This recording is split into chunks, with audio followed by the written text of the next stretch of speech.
bro, this iPhone right here changed my life. After my mom passed away, I went through like a phase where I was just mad dark as a person. I started all of this because really and truly, I needed an outlet. One day, bro, I just got lucky, man. One of my videos just went crazy, like stupidly crazy. I kept refreshing my phone, 550K, 700, 800, 900. Bro, I couldn't believe it. I was so happy. I thought, wow, like, this is what it feels like. I just kind of promised myself, you know what? This is powerful. And I always want to aim for this feeling. So even if I get like 1,000 views, I'm like, yes, I got 1,000 views. Because there was a time where I was only getting 10 views. The best payment I've received in doing all of this is the love from everybody else. That's the most heartwarming thing. That's like having my mom say, I'm proud of you. And that's why I do it.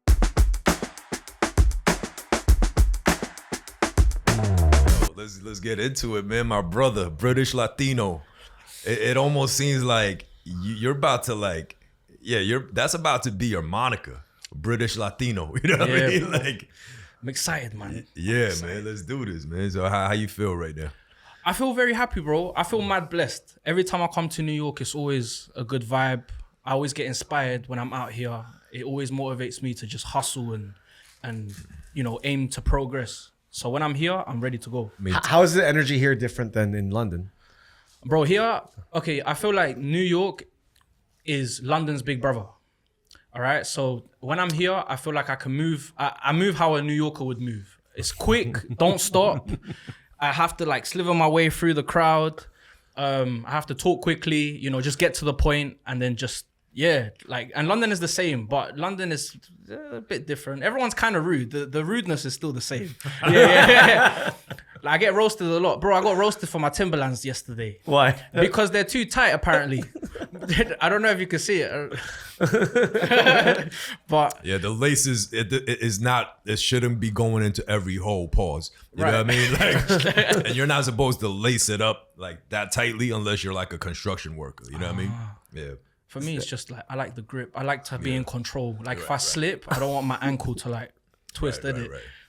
But yeah, man. But that's like New York Tai Chi, you know what I mean? If you've been rocking Timberlands long enough, your muscle memory just allows you to run, even if it's like loosely laced. You know what I mean? Yeah, these are my first pair of Timberlands. I have one pair of Timberlands. They're not that color. They're probably the wrong color. Right. And they're laced all the way to the top. Right. And I use it for construction. Right.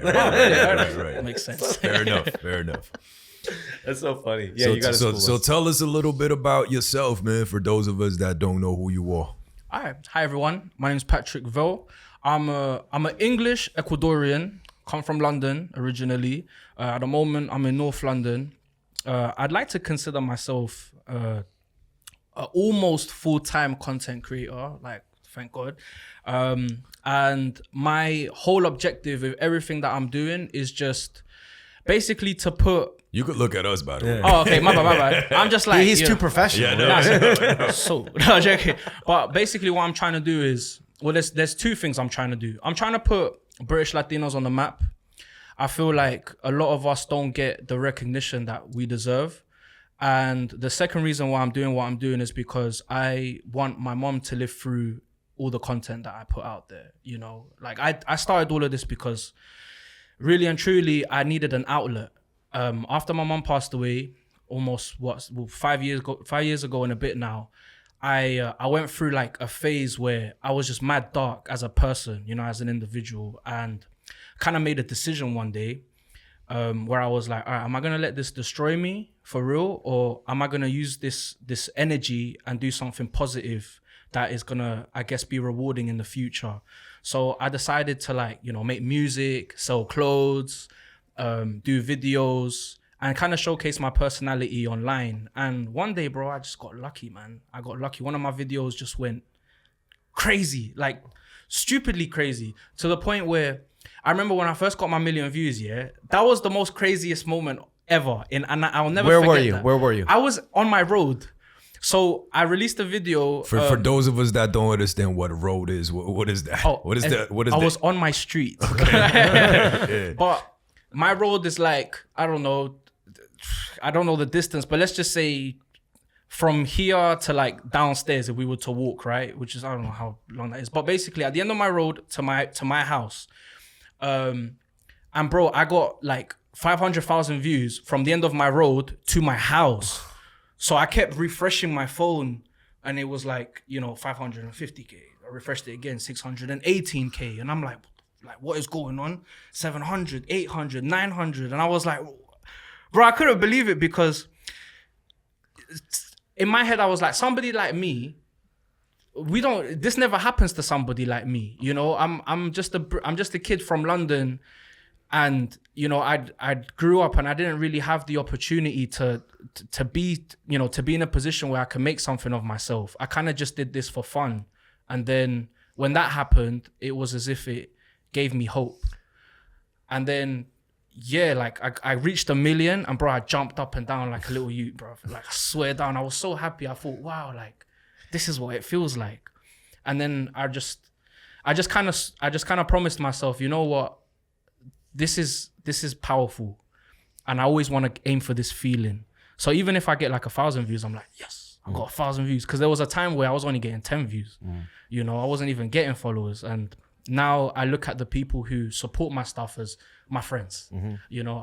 Some people call their fans or supporters angels. For me, they're like my friends. Like, you're my boy, you're my sis. Yeah, I appreciate you. I try my best to respond back to everybody. And yeah, man, that was my biggest moment. For those that aren't familiar with the video, and we'll actually play it, maybe do a cutaway. Brilliant. Can you describe it? Oh, easy. What was in the video? Yeah. Basically, I was like, British Latinos be like, and then I must have been telling off my fake son. I was like, pero qué te tengo que decir hoy? And then one of the in my character had another friend come into frame, but he never came into frame, and I was like, you're right there, Dave. I just let my son know he's a dickhead. And then I came back, and then I was like, mira. And it was like, bro, it was stupid. It was like 13 seconds, and boom, the video got over 1 million views. And I was like. And it was which platform? On TikTok. Right. TikTok's the one that opened the door for me. Right. Yeah, that was like the best thing ever. And then how many videos into your TikTok journey did that come? Like before that video's landed. Yeah, so like J.K., when he opened his TikTok up, it pretty much happened right away. Yeah, my second video went quasi-viral. Yeah. Quasi-viral. Yeah. Wow, that's a beautiful word. Quasi. What is quasi? It's like, not really, but kind of, you know what I mean? Quasi. I'm going to write that down at some point. That's a good word. Nice. Quasi-viral. I like it. I'm learning. So it was like your 10th video? Nah, bro. Like I've been doing social media stuff properly. Like, I'm doing this with an intention, with a strategy for about 2.5 years now, or in a bit actually. But I was releasing like 5 videos every day. So I don't know the exact number, but in my head I was like, yo, I need to just be on it. Because one of the videos that I was a part of, I used to hang out with this gentleman. He goes by Soap Papi. I don't know if you ever heard of him. No. So Soap Papi is a gentleman now who is into boxing. He does like YouTube. Oh, boxing. yeah, this dude. Yeah, that dude. Yeah, the Filipino cat. The Filipino guy. Yeah, so I went to university with him. Oh, shit. Yeah, and I met him. So he's a British Filipino and you're a British Ecuadorian. Yeah. Right. Word. I believe he's from there, but he moved here to London and studied and all of that stuff. Right. Yeah, so I was in some of his videos, and he was just telling me at the time, giving me game, saying, you gotta post every day, bro. Like, it doesn't matter if it doesn't stick, just keep going. Don't worry about the haters, don't worry about the views, don't worry about the videos. The videos over time will accumulate views and la-di-da-di-da. So I thought, cool, if he's doing it, I'm gonna do it. Right. So I was releasing 5 videos every day. And then one day, boom, that happened. And it just opened a lot of doors for me. It put me on the map, even in London, with the Latinos there, which was cool. Like, to the point where in that time, if I went out clubbing, like, people would be like, eres el TikToker, ese man, yo, bro, let me give you some aguardiente, let me give you a drink. And that was cool, because I was like, bro, like, I'm kind of bait now. Like, like a little bit bait now. I love it. Yeah, bro. So that was my my moment of, okay, cool, I can do this. So you were hood famous by then? Basically, yeah. I was, that's one way of putting it. How big is the British Latino community? In London? Yeah. Not that big. Yeah. Well, actually, it is for me, because London is small. Okay. So, like, I realized that we had a lot of us when I went to a Daddy Yankee concert. bro, there was a lot of us. I was like, like, where'd y'all come out of? Yo, everybody dancing to Gasolina. Literally, bro, it was sick. Okay, but so I'm from LA. Oh, beautiful. I grew up with Mexicans, Salvadorians, Guatemalans, mostly. Central, Right? Central. Yeah, Americans, Central and Mexicans, Yeah, right? yeah, yeah. And that's probably like 40 to 50% of the city. Like Bro. it's yeah, I like mean, it's just essentially the fabric of the entire yeah, city. it's woven. Like it's woven. Every corner has a taco stand. Yeah. To the point where like even in places like Koreatown, like yo, you have Salvadorians speaking Mexican or Mexican Spanish. There's all these different, there's Argentine Spanish, there's like all these different nuances in that. And even within that, you have like little Korean kids that speak Spanish because they go to the daycare. You have little like Mexican kids that speak Korean because they go to Korean daycare. It's like all intertwined. LA is very much like that. That's so beautiful. You know, Tupac's song, it wouldn't be LA without Mexicans. That shit's very, very true. yeah. But London's not like that. Nah. Okay. Hell no, bro. Like London is different, bro. Like where I grew up, I grew up with a lot of people from African countries and like and Europeans basically, and yeah, like in my school, I think there was only about 3 of us. I swear down, and that's like from year 7 all the way up to 11, and it was just me, a guy, and maybe one girl, and that was it. And we were the only Latinos in the whole school, bro. So me speaking Spanish was like non-existent. Yeah. So whenever we got like a foreign student who did speak Spanish, I was like, oh, it's my time to shine. Yeah. But then I remember one time they were from Spain. Yeah, so their Spanish is like Yeah, their Spanish is Spanish. Like joder, tío, pero que dices, tío? You know what I mean? Yeah. And I thought, what? I really know how to talk to you because you're schooling me, but I'm trying to help you. So I'm Totally. like, are you being a waste man? Like, you trying to be smart or cheeky with me? But other than that, majority of the people I grew up with were from like Nigeria, Ghana, Somalia, Turkey, bro. Bare Turks, but bears, loads of them. I think like 40% of the school was Turkish. Okay. Yeah, even my first girlfriend was Turkish. Nice. Yeah, so that was cool. And I started learning Turkish. I learned all the swear words instantly. And of the Latino community in London, where are they normally from? South London. No, I'm saying like Which country? Yeah, like, one of where the you wild originally things for from? me moving to New York, I never knew so many Puerto Rican or Dominican or like we didn't have any of that in LA, right? Oh, okay. What we're Colombians. Colombians. A lot of Yeah. Colombians in No, London. okay. Okay. Like it's cool. Like you Okay, know, there's like cool. loads of Colombian spots. That's like here. Yeah. Yeah. But I'd New say York, yeah. I'd say it's Colombians, Brazilians. They're like Okay. up there, and then you've got Ecuadorians, Peruvians, Bolivians, mostly people from South America, basically. Right. Mexicans, not so much. Yep. But the Mexican people who are there, they're usually the ones who, in my opinion, run the show. So like they're the ones with like high-end businesses and good restaurants. I mean, we all have good restaurants, but I mean like they're the ones with the fancy schmancy restaurants in like nice locations where you only see Gary's and Dave's. Yeah. Right. Yeah, for real. So yeah, shout out to you lot. That's so funny the way you describe that. I first came across your page because of this one particular.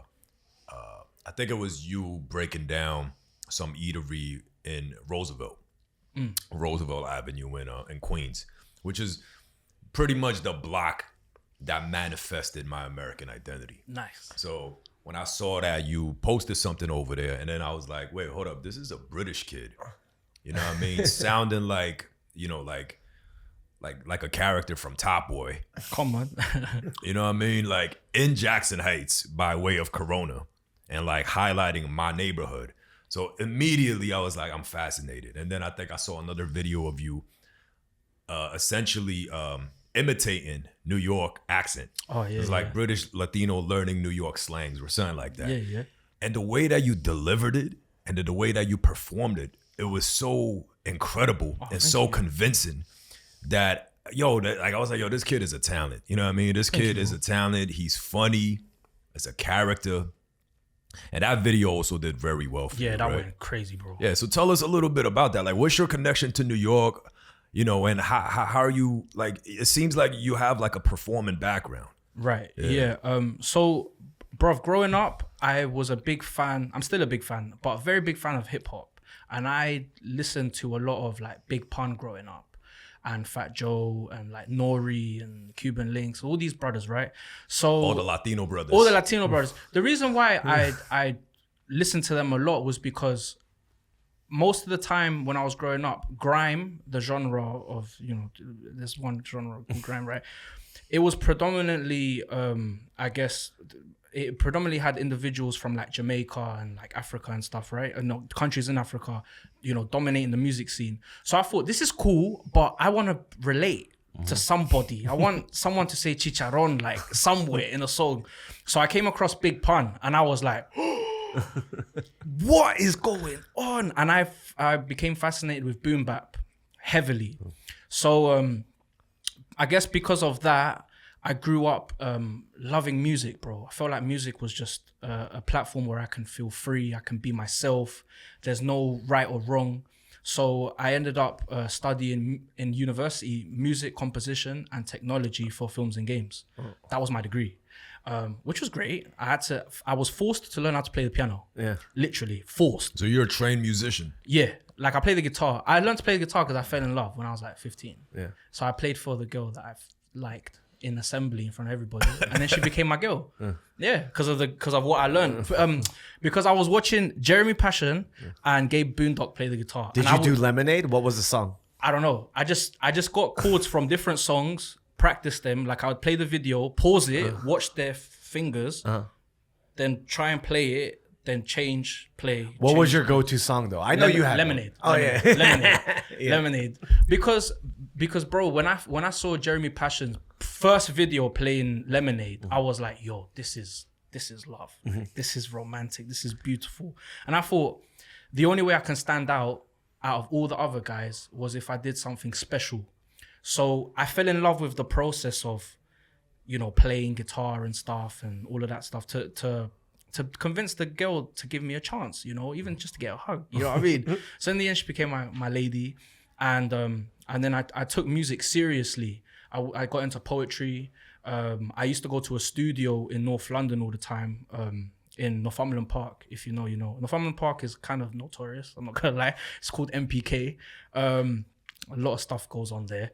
But I used to go to the ends basically to record songs. And then the government were getting rid of these community centers, so I couldn't record anymore. So I remember I told my dad, I was like, Dad, I don't know what to do. And thank God, for my parents. They bought me my first microphone, my first monitors. They bought me a Mac, and I bought Logic Pro. I don't know if you know about it. And I started recording at home. And then I fell in love with it. I was like, oh my days, I feel like Jay Dilla and like all these other guys. And then I got into a gentleman called New Jabez. New Jabez, yeah. So when I listened to New Jabez, I was like, sampling. And then, and then I saw one guy called Arab Music who would just go crazy with the MPCs. Yeah. And I just was like, this is so cool. But every time I got into music, it always relayed back to New York, always. So when I first came to New York, this was like when I was like maybe 16, 17. My sister had moved here because she married a gentleman here. Shout out to you, bro. Bye-bye. And I did everything, bro. Everything. I had a Twinkie. I had a snowball. I went to the Statue of Liberty. I went to White Castle because I saw Harold and Kumar. That was one of my best movies ever. And what else did I do? Yeah, I just had everything. Everything American. I did it. I wanted to see Jordans for the first time. I was like, oh, it's expensive. And I had General Cho's chicken. That is fantastic. We don't have that at home. We only got sweet and sour. And it's all right. It's decent. But General Cho's is what made me want to stay here. General Cho's chicken is fantastic. Beautiful, beautiful invention. And you can only find it here, innit? Right? In America, yeah. Well, but like here, like New York. Yeah, there's like a specific New York, what I call like hood Chinese food. Yeah, that's like a category of its own. Yeah, because where I'm from, we call it orange chicken, and it's through the Panda Express type thing. Yeah, it's different. Yeah, it's different. Okay. But General Cho's and sesame chicken, which I believe is the same thing, but one's got sesames. That is a beautiful invention. So you still have fam out here? Yeah, that's why you come back. My sister lives here. Okay, cool. Okay, that makes sense. Yeah. Okay. So tell us about. So how did you get into creating content? I mean, you were making content as a musician. Yeah. Right. Yeah. So how did you? I mean, aside. And then he got put on. You got put on by Salt Bay. No, yeah, not Salt Bay. Salt Papi. Yeah, Salt Papi told me what I needed to do. Yeah. And I kind of followed that blueprint that he gave me. And then, not shortly after, but a while after, it started to happen. Okay. And I thought, okay, cool. So what are you doing now? What's your regularly scheduled programming looking like? Right now, I'm trying to at least put a video out every day. Okay. Like, bro, recently, I want to share this blessing with you lot. I remember when I first met Jakey, I was telling him, like, bro, I want to do this full time, man. Like, And this was only, what, 2 months ago? yeah, 2 months ago. I want to do this full time. I can see the end, but I'm not there yet. Like, I can't even reach it yet. All right. And then recently, I got blessed, bro. I got blessed heavily. One day, like last week, actually, I was saying to myself, I was like, bro, if I made an extra bag right now, like extra 1,000, I'll be able to breathe, man, like nicely. Gee, I go on my TikTok app, check my balance in it. And bro, I looked at the balance and I thought, raw, like I got paid more than my job. Like I got paid handsomely. Okay. Literally, it was like yo, I can kind of pay off my car. Like it was deep. So I thought, what? And that for me was like, you can do it. And I think one of the hardest things about being a content creator is like continuously having to believe in yourself, continuously telling you like, you got this. Don't worry about the views. Don't worry about whatever. Just keep being yourself. Keep doing it. Eventually, things are going to happen. And I just think it's crazy how, bro, like, I just got my iPhone. Like, bro, this iPhone right here changed my life. This, yeah? Like, the investment I made in this was with the hopes of, okay, I'm going to do something. And funnily enough, like now... Like I'm here sitting in front of you lot, and I'm just a boy from Tottenham. You get me? Like I didn't have it easy growing up. My family, they're cleaners. All right. We had to grind for what we did. I mean, for what we have. Sorry. And you know, I'm very fortunate enough to be in a position where you know I've got food on my table. I've got a roof over my head. But it never came easy. So now that I'm starting to you know almost see that I can make a living. It's nice to finally be able to say to my dad, I told you, Dad. Like, I had this vision 5 years ago. I knew something was going to happen, but it takes time. So now when I show my dad, I'm like, Dad, like, I can take you out. Dad, I can, you know, here's some money. Or like, here's whatever. It, for me, is nice as a son to be able to do that. Because I wanted to do that for my mom. Yeah. But I can't do that now, but she's here. Yeah. She lives here. Some of her ashes are here. And I always bring her with me. So, you know, aside from the content creation work that you're doing, what do you do for you know work like leading up to this? I'm a train dispatcher. Yeah, man. I work for the National Railway in London. Dispatch is like that's like air traffic control, but for the trains. You let them come and go. The train comes in. Yeah. I'm in charge of when the train Can leave. closes the doors and can leave. I'm in charge of the platform actually. So. Oh, bro, where I work, it's the ghetto, bro. You see everything. It's like Hollywood. That's what I call my station. Okay. Hollywood, because you see everything. Sometimes I can't even believe what I'm seeing, but I'm so used to it that I don't even care. Yeah. I was so enthusiastic, you know, like, I feel like I need this job. I can, you know, do whatever, proper talk.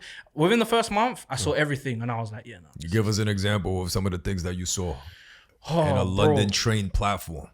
Bro, I've seen fights. I've seen a lot of users of illegal things do the maddest thing. I've seen a guy take crack in a train. Like, bro, like there's little kids about. Like, what are you doing? I've seen people jump onto the tracks. Bro, that is the worst thing that can happen because then you gotta call the signaler and be like, you have to talk a certain way. You can't be like, yo, like, there's an emergency, bro. You have to be like, I'd like to report an emergency. Yes, I'd like to close all, you know, a line block. There's a gentleman on the track. And then you have to do this whole process. And like, my job's cool, but bro, it's just not something that I want to do for the rest of my life. How long have you been doing it? For about 2 years now. 2 years? And then before that, you were in school? Nah, bro. Before that, I was working in a warehouse. Okay. That was the worst thing in my life. What kind of warehouse? I was working for DHO. Oh, okay. Oh, so like logistics. Yeah. Big warehouse. Yeah.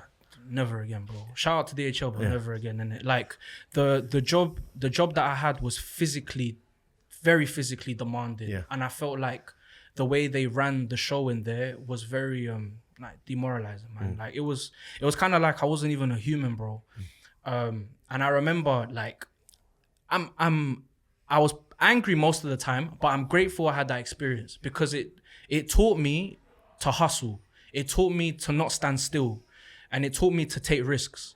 And when I left that job, bro, like they messed me up. They didn't even pay me. So for a whole month, like if it wasn't for my dad giving me like £500, bro, I would have had to like sell my PlayStation, my phones. Like it would have been so peak. And like I feel like that's one of the things that most of the people in this job don't realize, that you have to be prepared to be broke for a bit. You know, you got to be prepared to take a lot of L's because it's not, you know, roses and rainbows. Yeah. It's hard work. Yeah, it's delayed gratification. Legit, bruv. Like nobody took me seriously, fam. I'll be honest with you. So right now, the check that you were just talking about, that's through the creators program, right? Yeah, bro. Okay. Shout out to that's the best thing ever. Yeah. I don't know how much longer they're going to keep that, by the way. I don't know. So, It's tough. so are you monetizing in any other ways right now? Have you done a brand deal? Not yet, my bro. Okay. I've worked with like a club, one of my favorite clubs in London. It's called Bola Ocho. It's located in Elephant and Castle. Really? Yeah, Elephant and Castle. My friends live off of that stop. Yeah. Oh, wicked. Yeah. Remember I was telling you about my friend? Yeah. So I worked with this club for a little bit, but like proper brand deal, like let's say like Nike or whatever. No, I haven't had that yet. Okay. But What are the categories that you would like to get a brand? Like, let's do a category list of like, what are the brands that you want to be working with? oh, Puma. Puma. Bro, I love Puma. Okay. I've got so many Pumas, it's unreal. Okay, cool. But yeah, I love Puma. I'd love to do a brand deal with ketchup. Heinz Heinz ketchup. ketchup. Yeah, Heinz ketchup. Yeah, just mostly the things that I can really say like, yo, this is great. Yeah. You know, I got into like Tapatio recently. I thought that was cool. There's another drink called not Amigos. It's a Mexican soda. And it's very popular. Jarritos. Yeah. Sorry, Jarritos. Sorry, Jarritos. Yeah, Jarritos. Yeah. Well, Jarritos. Yeah. What flavor? I like the mandarin. I like the pineapple one. Yeah, I like the that's peaches. it. Yeah. Okay. I like The other the one's pineapple. decent as well. I like the lemon as well. Yeah. Lemon, nice. But yeah, also I like Samsung. Okay. I have an iPhone. Okay. I mean, you just flex the iPhone and you're like, yo. No. I like iPhone for content creation. I feel like it works really well with Instagram, TikTok, and stuff like that. Right. But when they brought out the flip, I was like, yes, Yeah. this is So let's zoom out a little bit. So far you mentioned a consumer electronic company. Yeah. You mentioned fashion, lifestyle, and Puma, athletics, I guess. Yeah. And then you mentioned a bunch of food. So you're doing food content. What are the other types of content you're making right now? comedy. Yeah. I'm trying to get into stand up. Yeah, I feel like I can do it. Okay. I will do it. Okay. Words matter first, my brother. Yeah. Yeah, facts. I will do it. It's for me. It's just crazy how, you know, with the videos that went viral, I was just talking. Like there wasn't anything. There was no crazy camera angle. There was no like mad effects. It was just,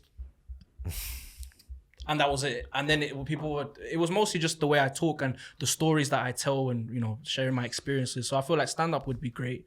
I would also like to get into shape. So like recently I've been seeing like you running every day, and bro, it's super inspiring because right now I'm 28 years old. So right now health is everything for me. Like I feel like health is a very important investment that an adult should have in their life, period. But especially now at my age, for me personally, like my knees are starting to crack, my back's starting to hurt. So you're only 28, you're man. only I know, I know. I'm 34. No, but like, I think all of these body problems or issues were stemming from the DHL job that I had, because I was loading trailers all day, every day. So now, like with my choices of food, I'm very like Cognizant about what like you eat. I don't want to eat like chicken and chips or fish and chips or anything like super fried. I actually want to invest in my health and in skincare. And like now I get fragrances. That's one thing I want to get into. Fragrances. I love fragrances. I always love to smell good. I think it's very important for, especially a man. I'm a man, innit? Yo. Especially for a man to smell good. For me, psychologically, like it puts me in a good mood. And I have 39 fragrances right now. Nice. Yeah. So how big is your following on each of the platforms? So at the moment, from the top of my head, I believe I've got 163,000 beautiful followers on TikTok. And I believe I've got about 55 or 56K on Instagram. I think from the last time we spoke, I think we had this conversation that you just got to index, just keep going hard. Yeah. And you grew like 20, maybe 15,000 on Instagram Probably, since the yeah. last time we spoke. It's been what, 2 months? Yeah. And then- so you just been going at it. I know. Going ham, bro. Yeah. And then break down your how analytical are you? Are you looking at like okay all the time, So bro. where's your biggest demo? Texas, bro. Amazing. Texas. On Of both all- platforms? Yeah, Texas, bro. Texas. Like Dallas, San Antonio, Chicago. Okay. But yeah, Chicago. Latinos are just checking legit, in. bro. Just bare Latin. Arizona too. So Dallas, Chicago, because it only shows you 5 in it most of the time. But yeah, San Antonio, Dallas, Chicago, Arizona, and then there was another place. I believe it's LA. I think it's in LA as well, something like that. But yeah, it's just that. So it's crazy that when I come here to New York, like majority of, I think in my opinion, from what I've seen, majority of the people that interact with my videos are from New York. But the love, or even, you know, most of the love comes from that side of the United With States. with a higher concentration of Like Latino Americans. Like 80%. Yeah. Like it's up there. So for me, I'm like, yo, I gotta go Texas. I don't know anybody there. Yeah. And I gotta go LA and see what it's about. The only difference is like I have the luxury of my sister living here. Yep. So if anything happens, I go there. Yeah. If I'm out there on my ones, oh bro. We can set you up in LA. I can set you up in LA Oh, for that'll sure. be different. Oh, thank you, bro. God bless man. Texas, Dallas, and Austin, but it'd be hard to go to like Houston. Yeah. But yeah, I mean- Houston's the other one. That's Yeah. it. And then that's my Yeah. that's where my analytics tell me that. So they're- what's your goal? How what do you want to accomplish before the end of the year? Ooh, that's a good question. I'd love to be self-employed. Okay. So you want to be making videos full time. Yeah. Okay. But I'd love to have that satisfaction of I'm leaving my job because I can now do what I've always wanted to do since I was a young boy. You know, which was tough, bro, because I had to convince my parents, like, I don't want to be a doctor. I don't want to be an engineer, an architect, a licenciado. Like that's not me. I'm a creative person. I like to express myself, and I knew from the beginning, like, if I have this vision and I have a strategy to back it up, I'll be able to do it full time, because there's no way I can work for some company and have a mansion. Yeah. You know, I mean, the end goal isn't to have a mansion. The end goal is to be able to do what I love, because then it doesn't feel like work. You know, like I hate waking up for my job. Yeah, I feel you. You know, or having a boss tell you like you can't go on holiday. Yeah. Like So I mean, when first time meeting you, Jakey, by the way, he talks you up a lot. He was like, yo, I can't wait till you thank meet you, bro. Patrick. Likewise, man. Yeah, man. So yeah, definitely. And he doesn't do that ever, actually. So Yeah. he definitely talked you up. And the thing that I can observe for the first time meeting you is that you're obviously very talented and you have a lot of interests. Thank you, my friend. Sometimes having a lot of skills can be a problem. Of course. In that, there's too much to do and too much Having potential. too much interest could also be a problem. Yeah. So Yeah, walk me through that strategy. Actually, I love that you said I have a strategy towards doing so what's the strategy? Is it you're gonna start doing this, then you're gonna get to music, then you're gonna write a book, then you're gonna do TV? Like, what's your strategy? Yeah. That would be great. Yeah. But in the real world, with everything that you're saying, and you touched on this when you first met me, it's important to focus on one thing and be great at it than to be kind of good at everything else, especially in this, I guess, realm of the industry and stuff. I really want to get into stand-up comedy. I feel like it's an avenue where if I master it, I'll be able to flourish. That's my personal opinion, especially with the interest that there is here in the United States. I feel like I will stand out a lot compared to, other individuals. So with stand-up, I feel like it will also open the door for acting. At least because I feel like they both kind of go hand in hand from what I've seen with like comedians and stuff when they, go into a movie or go into an advert.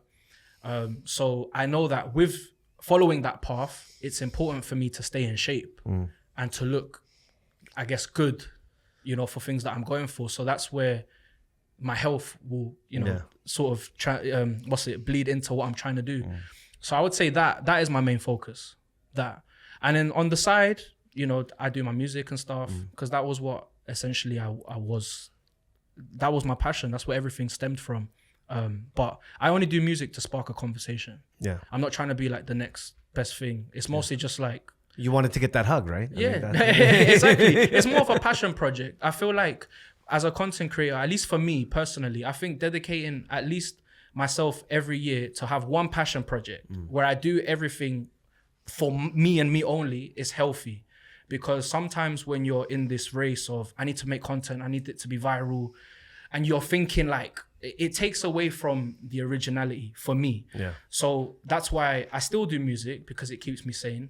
But at the same time, it's not something that I'm pursuing the way I used to, you know? So stand-up is definitely something I can do, because then I can take away the camera, Yeah. So what do you? in front of a big crowd, and I make them laugh for real. Yeah. So yeah. I mean, stand-up's an interesting one because I think that market's changing a lot too. Rapidly. So, you know, like if I was trying to, and I am actually a pretty big comedy nerd. Like I love comedy. I've never done it, but I think there's always been so many parallels and so much interest. I'm a huge music guy. Comedy, music, it goes hand in hand.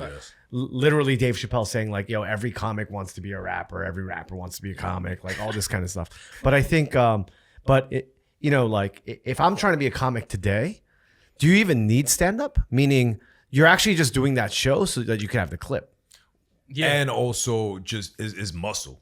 Yeah, I mean, you're Like, definitely is you working out. yeah. I mean, you're getting reps Yeah. for sure.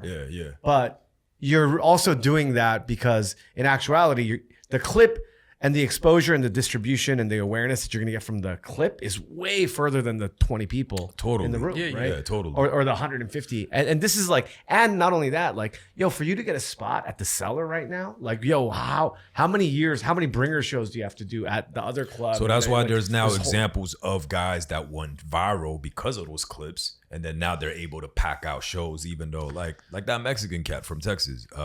What's his name? You definitely seen his shit. Like he just did a Netflix special. Oh, is it Ralph Barbosa? Yeah, Barbosa. Yeah, that cat. Like that dude I think he's only been doing stand up for the last like 2 or 3 years, or even less than that.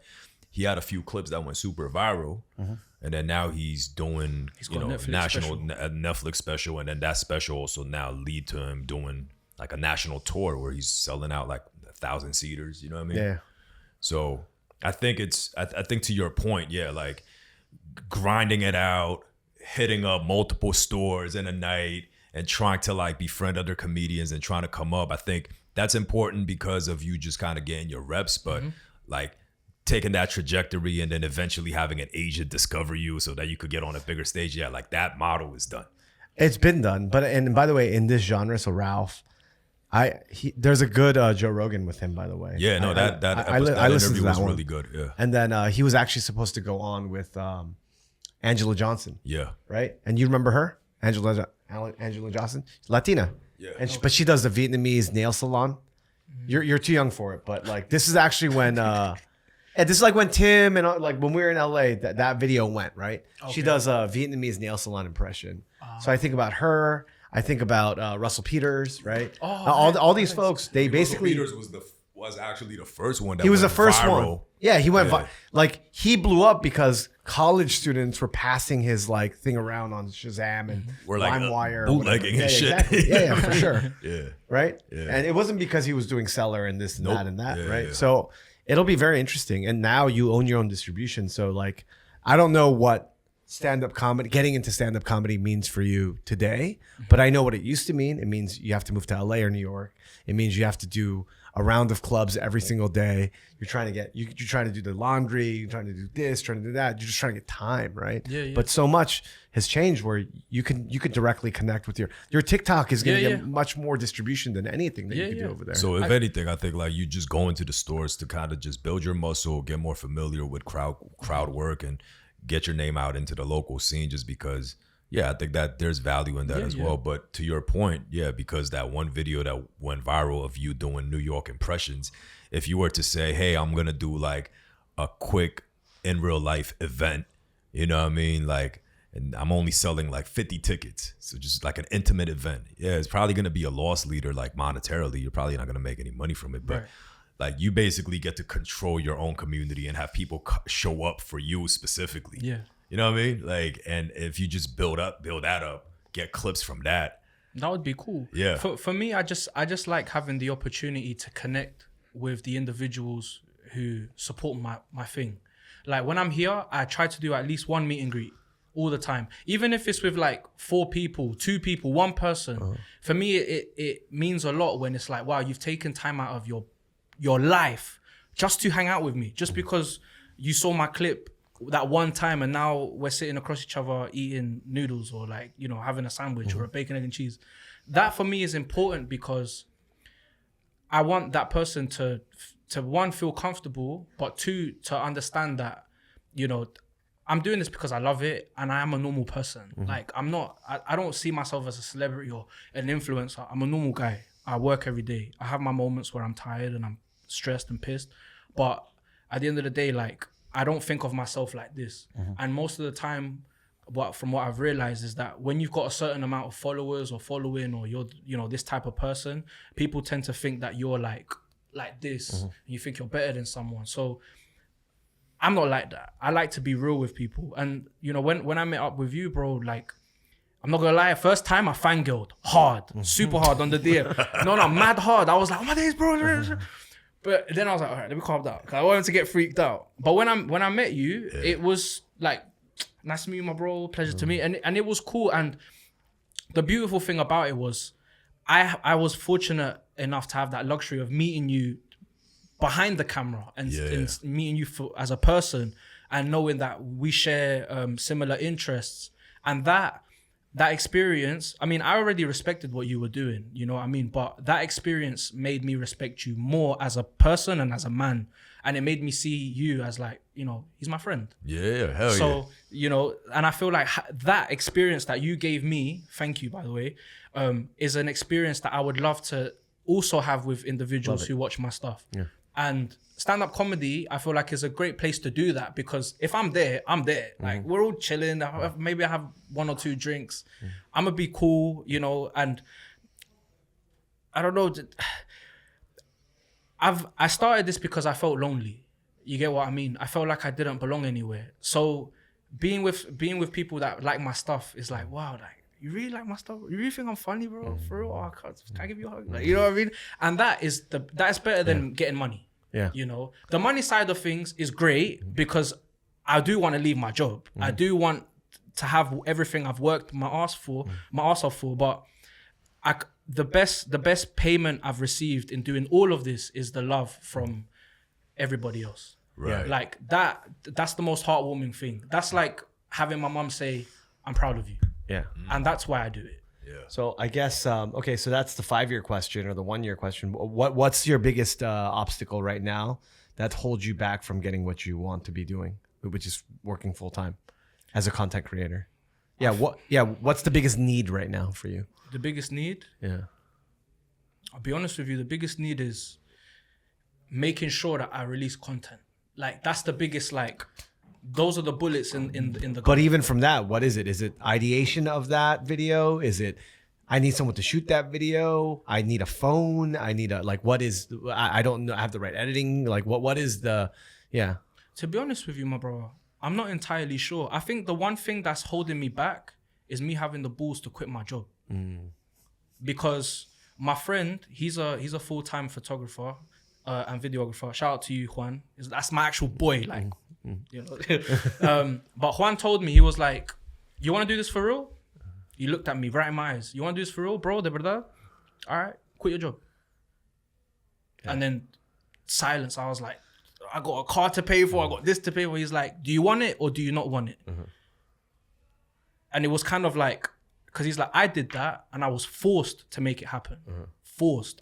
It was now or never. So he's like, you're going to reach a time where you're going to be forced to make a decision. Something's going to trigger you and you're going to do it. And then if you were going to see if you really want it. So I think that's the biggest thing holding me back. Like, realistically, I'd like to be comfortable and be like, yeah, I can make this amount of money. But at the same time, I'm scared of being broke. And then it goes back to what I was saying to you before. Like, you got to be prepared to be broke. And sometimes I feel like a bit of a hypocrite because I'm not, bruv.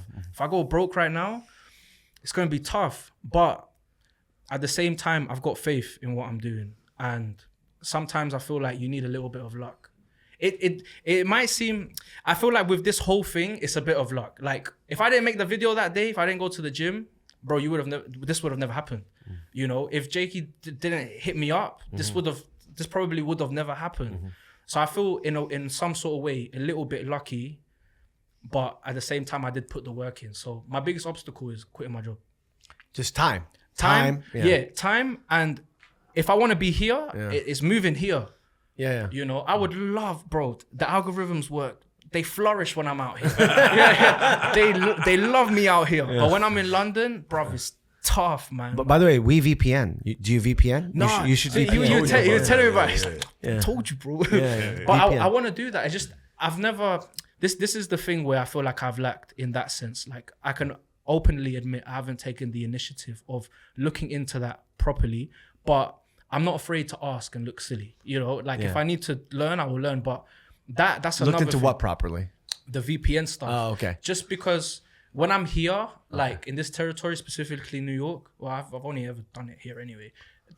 It just pushes it crazily. Yeah. Like, and at the same time, I would love to be here because I feel like this is where I can make a real difference. You know what I mean?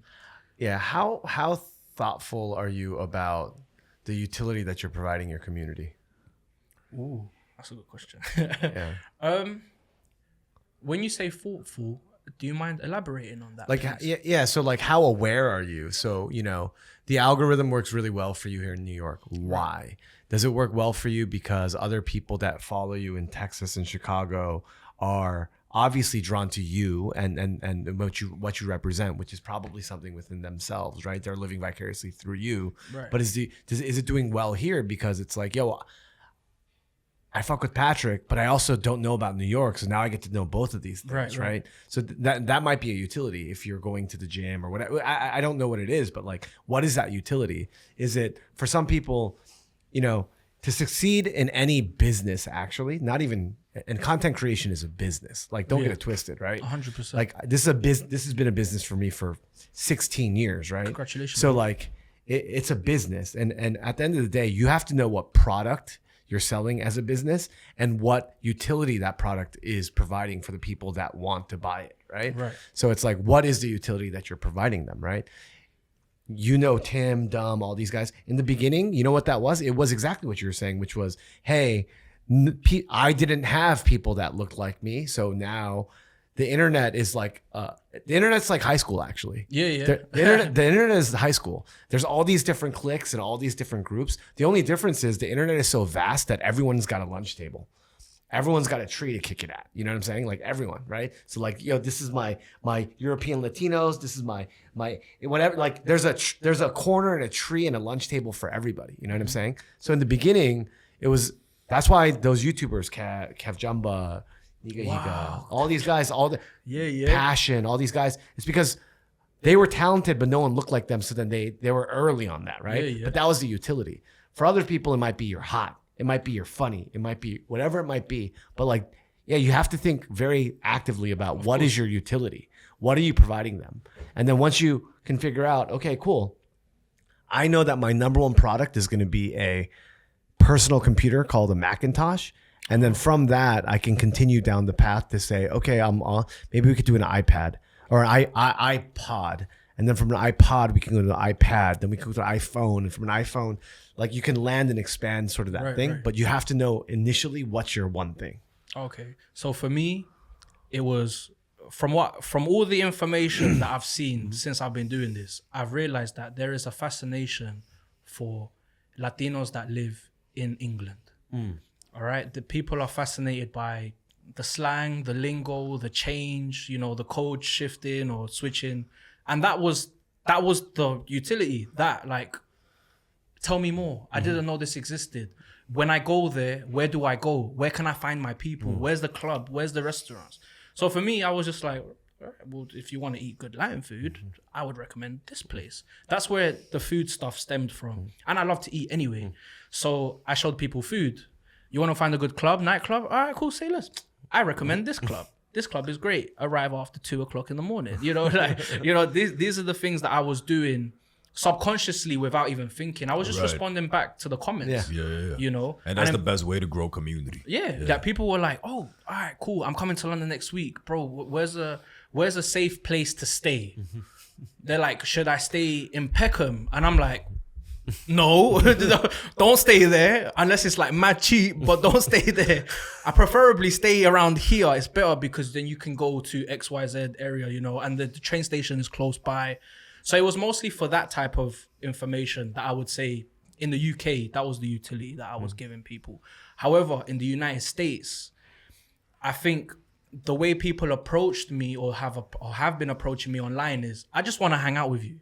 That was literally, I want to have dinner with you. I want to show you a Mexican club. I want to take you to an event, when are you in town? It was mostly like, I want to hang out with you.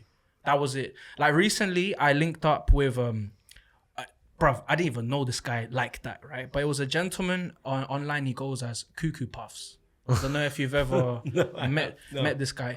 Lovely gentleman. He's in my personal opinion, he's an artist. He makes kind of like, I don't want to say like hippie music, but music where you can transcend, right? Really nice, but really nice though. Like, good. Right. Bro, this brother's got like over 1 million followers, man, and over 1 million subscribers. Like, this guy's on. And he reached out to me and he's like, Pat, I'm in London. Like, where you at? What are you saying? And we linked up.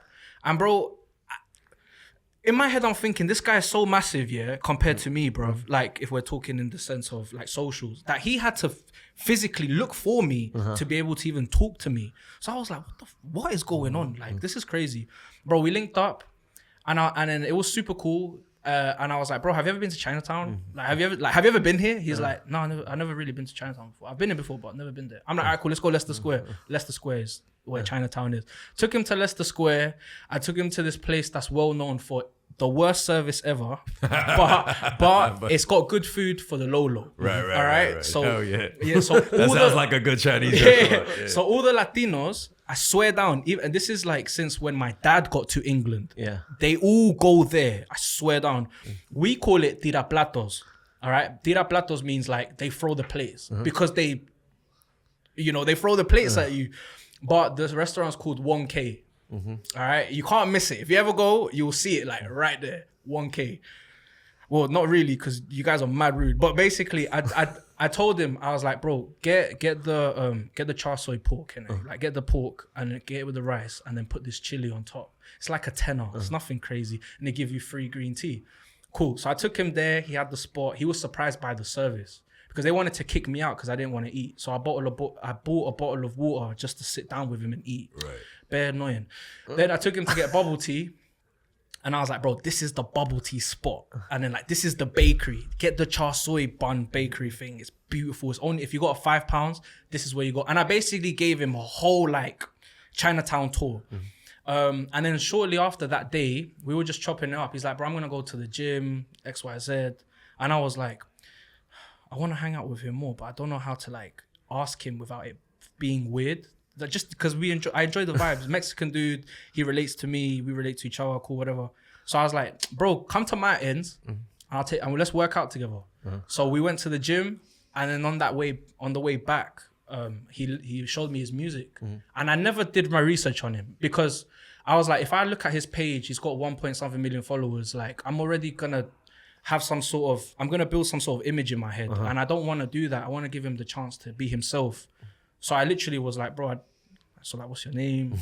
What are you about? What do you do? And we had, similar to us, like what are the experience we had where we connected as people instead of like, yo, I'm on social media, this is my page, add me, cool, hashtag. Yeah. It was for real.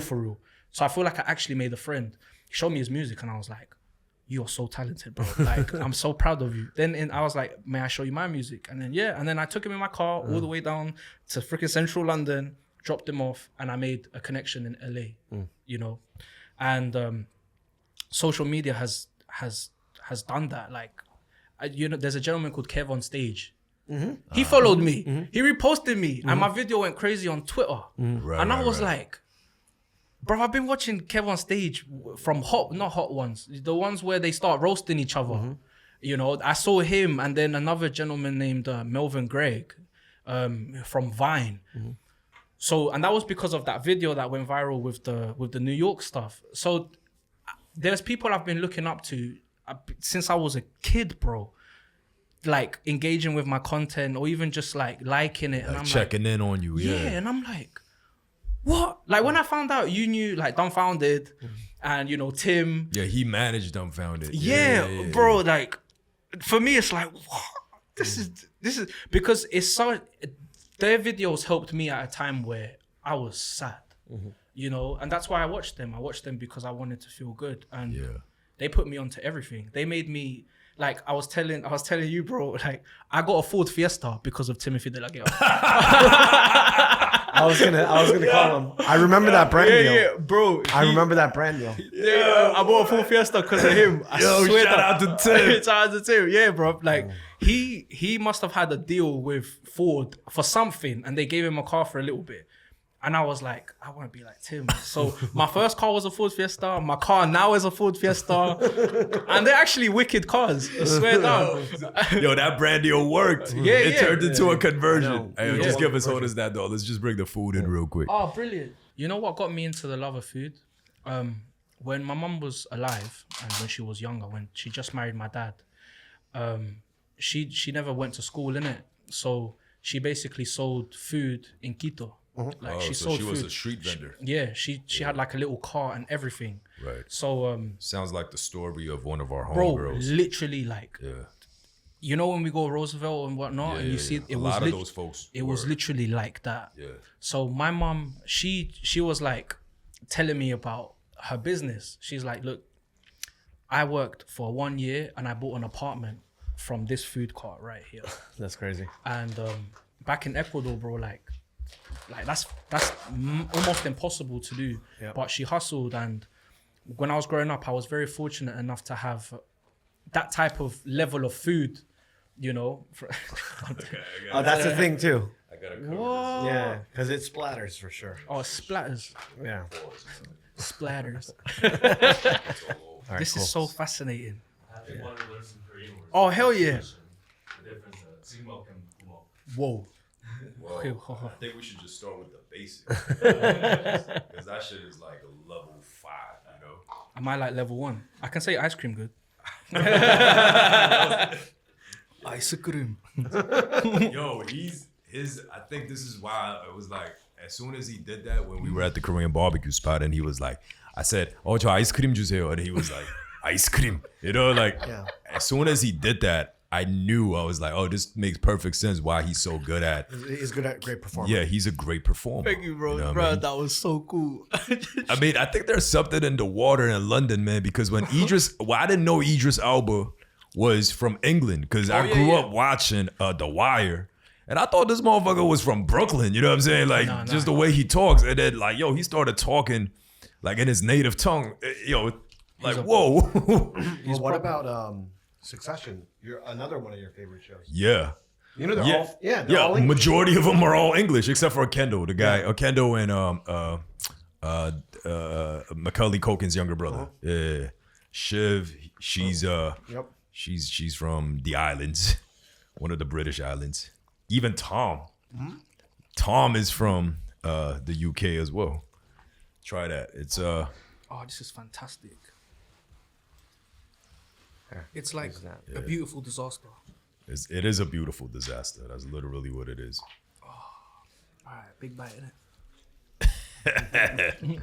Every time I hang out with Patrick, he's trying like a completely new food. No, but bro, the way that they made the noodles, very, very soft. It's a very tantalizing experience.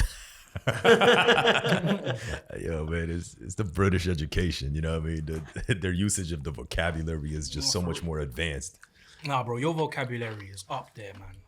So he said something with number 4. You said something earlier.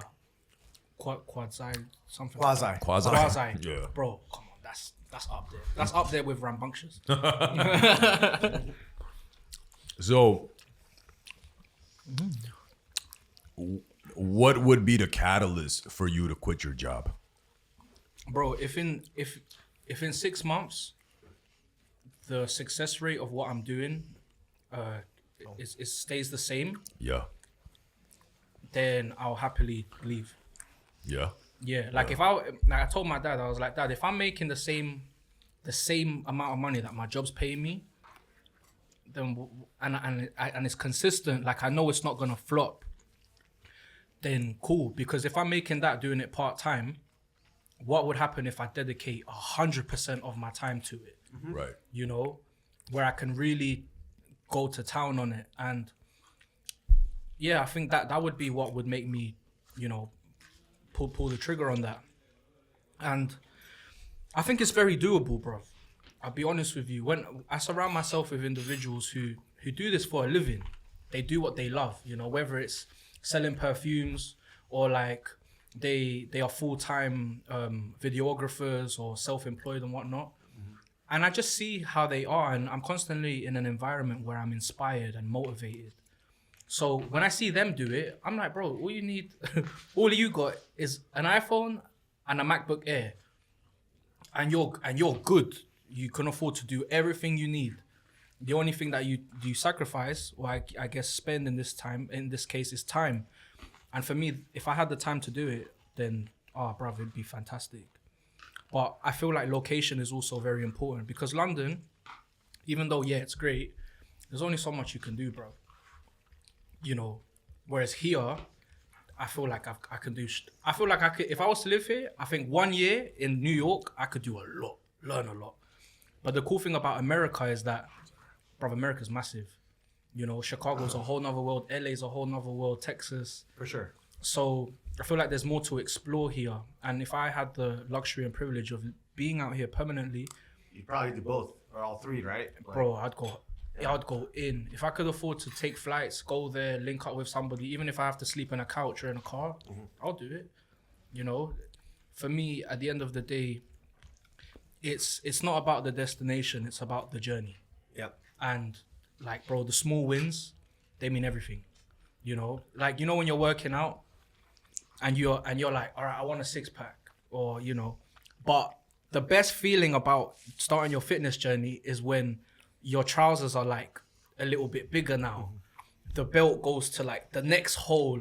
Yeah. You start to like purposefully position yourself where there's lighting so you can stretch, you know, and you start to see the difference. I think that is the most like rewarding thing. So with this, you know, making the money that I made recently, I'm like, oh, Yeah.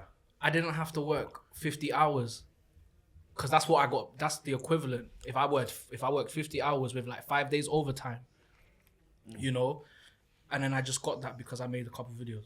Like, obviously it's deeper than that, but for me, I think, wow, I would have had to sacrifice a lot to make that. Yeah. And yeah, bro, that's essentially the goal. I want to make my family proud.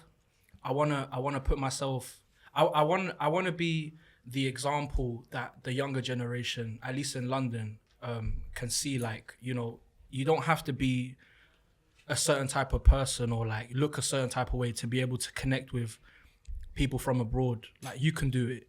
And I never had that growing up. I had Big Pun, like, you know, Fat Joe, and, you know, like even like Super Ego and those guys. Like, that's what I had. And it was all across the world. Whereas like the one time, bro, I'll be sharing experience with you. One of my friends, his name's Victor. He owns one of the first, if not the only, Latino film company in the UK. Okay. It's called Film Locos. So he invited me to a school, right? I'm talking like school with uniforms, so like younger kids, right? And he did like a workshop there, an acting workshop. So he's like, Pat, come through. Bro, this was the best school I'd ever seen ever, because 40% of the students were Latinos. And I couldn't believe it. I was like, oh, you guys have Ecuadorians, Colombians, Dominicans, like all of that, all here, you know? I never had that luxury.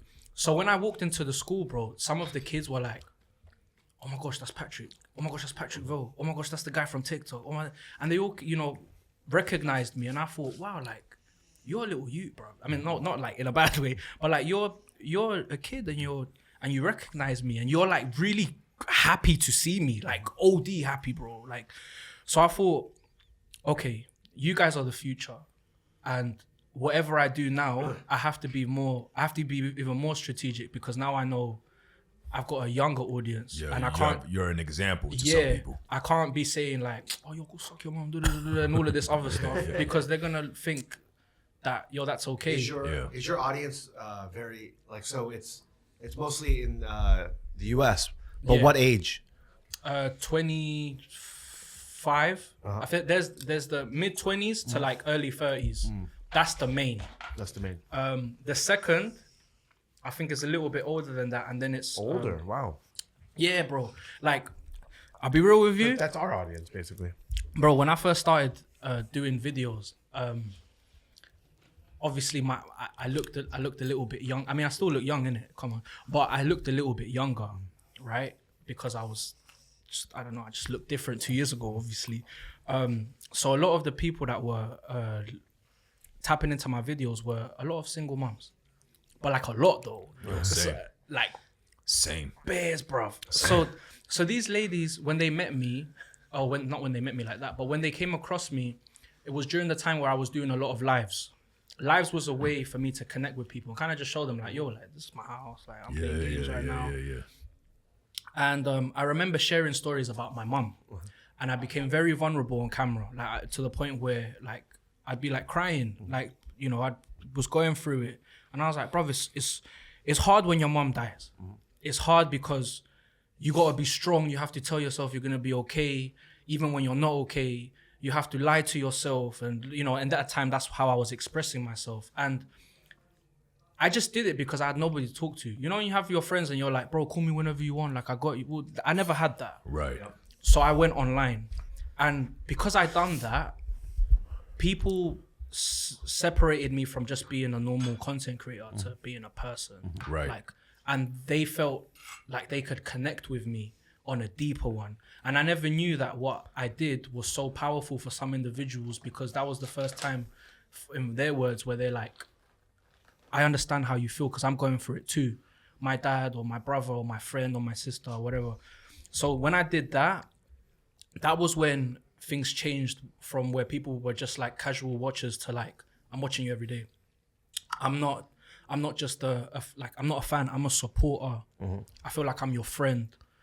And yeah, like whenever I go on like Instagram, I love Instagram for this reason, where if somebody DMs me, I can send you a voice note. Right. I mean, You know? this dude always sends voice notes. Yeah. I can send you a voice he note. does too, kind of. Yeah. Or I can send you a video. Yeah. You know, and I know there's platforms where like you can get a personalized video from like LeBron James or something, you know. But for me, I just thought Cameo. Yeah, Cameo. But I thought that's cool, but I kind of want to just be like, hey, nice to meet you, Sandra. Listen, like, I'm eating this food. I hope you have a wonderful day. Thank you so much. There was one lady, bro. Every time I come to New York, she always like I say, and shout out to you. So she always sends me some money, like to enjoy my time out here. She's like, she'll send me like, let's say $100, $200 or whatever, or $300 sometimes. And she'll be like, Pat, take your family out, make some videos and let me know where I need to go when I go to New York. And I think, Yeah. bro, that's crazy. You know, that I'd never met this lady, never flirted with her like that. It's never been like that. It's just out of, I don't know, just out of love, I guess. Where she's blessed me, bro, because that money that she sent me, I have taken it to go to restaurants, take my family out, but I've used that money to come back to New York, you know, to fund coming back, because it's expensive and I'm not earning that much from my job. So I take those as big blessings, fam. And I never knew that social media would open the door the way it did, but it has. Yeah. I mean, you think you have 1,000 of those people out there? You think you have 1,000 people in your community that don't watch you because of the viral FYP, but 1,000 people that whether you're playing video games or, you know, doing a comedy sketch, they're watching you. They're tuning in. If I'm being honest with you, no. Not yet. Not yet. Not at this moment. How many do you think you have? Bro, I'll be honest with you, like because I look at my notifications and sometimes I see like familiar accounts, Names, you know. I would say about maybe 100, 100 to maybe 200. So there's a thing that we talk about a lot called 1,000 Real Fans by Kevin Kelly. Yeah. You need if they invest like $100 pounds, yep. you're like 100K deep in like a Exactly. year. Yeah, that's where this, you know, as much as I want to do comedy and stuff, and you were saying like it's if you're doing this for real, it's important to focus on one thing, right? But the reason why I started doing a bit of everything was because some people liked me because I released a song about a club. You know, they at least, bro, when you're gonna release music, all right, let me know. I follow you because of that. Yeah. Or bro, when you're gonna go to a restaurant, Totally. I follow you because of that. So it's not like I have one thing. And what I wanted my page to be about was just be a hangout spot. Totally.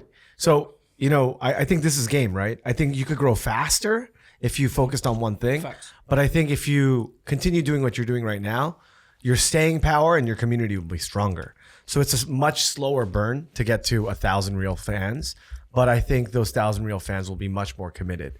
We talked about Tim. That's what it is, right? So Tim, people might have seen him because of MySpace music in traffic. But, you know, others, they follow him because of the vlog. And now others follow him because of his podcast. Or his others, baby, his or his family. baby, or MTV, Wildin' Out. Like, you know, there's all these different things, right? And the path that you're taking is very much, you know, early days YouTube. Yeah, Bro, that was my biggest inspiration. Yeah, you're almost like a Emma Chamberlain or like a Casey Neistat, right? When people follow them for them, not because Casey probably got 2 million followers, subscribers because of like snowboarding down Fifth Avenue with Jesse, right? Like he probably did that and got a big following. But people stay because he made vlogs. People stay because he has kids. People stay. So it's the same thing, right? So you could always have these like viral. He just did a video that got 10 million views in the first week because he did the Apple glasses, right? Yeah. So you could program against that, but then it's always about conversion. Yeah, right? yeah. For me, like when I do my stuff, let's say music, for example, the mise en scène is important. So like if I'm using a specific camera, I'm not just doing it because like I'm doing it on purpose. And right now I feel like I'm very brand aware. Like I understand that everything I'm wearing, everything I'm using is a tool to promote. Love it. So that's why I like Samsung. Like I love Samsung because, bro, I just have freedom using it as a phone. But if we're talking content creation for socials, iPhone all day, every day. All day, every day. So I want to ask, how can we be helpful? Well, you're helpful. Yeah, thank you for feeding me. Sorry. I guess my question to you is regarding what you've just asked me. Now that you have a deeper understanding of where I currently am Right. and what I would like to focus on for the meantime, what would your advice be from your experience to perhaps maybe ensure that I am successful in this road that I'm going to take? So like, are there any things that you would recommend is basically what I'm asking, or any pointers? And that's for the first question that I have for you. And then I've got a few other ones that I will ask you later, if that's okay. For me, I think you have to work with a lot more focus and intention. Okay. So I think again, you're talented. You have a lot going for you. I think it's just a matter of like, okay, how are you going to seize on exactly what your hero product is going to be? Who is your core demographic? And how am I going to provide that utility to that demographic as much and as frequent and as deeply as possible, as much as possible? That's really what it comes down to. And what I mean by that, so like, I mean, dude, you're you right now are like your problem is you have too many riches. You can do music. You can literally do music. You could do comedy. You could do travel content. You could do you could do all of these things, right? But the thing that people don't like on the internet is they don't want nuance and complexity. Right. They want to be able to say, take all of this stuff, boil it down to British Latino. Okay, cool. They want to take it all and say, oh, you're the dude with the deep voice that shows me all the places to eat, right? They don't want to know that he's reading business. They don't want to know that we're investing. They don't want to know about any of these other things. They want to know, like, what are you? You know, you're not Korean, you're Chinese because that's the biggest market. You know what I mean? Like people will deduce you. They need to deduce you down into the most singular thing.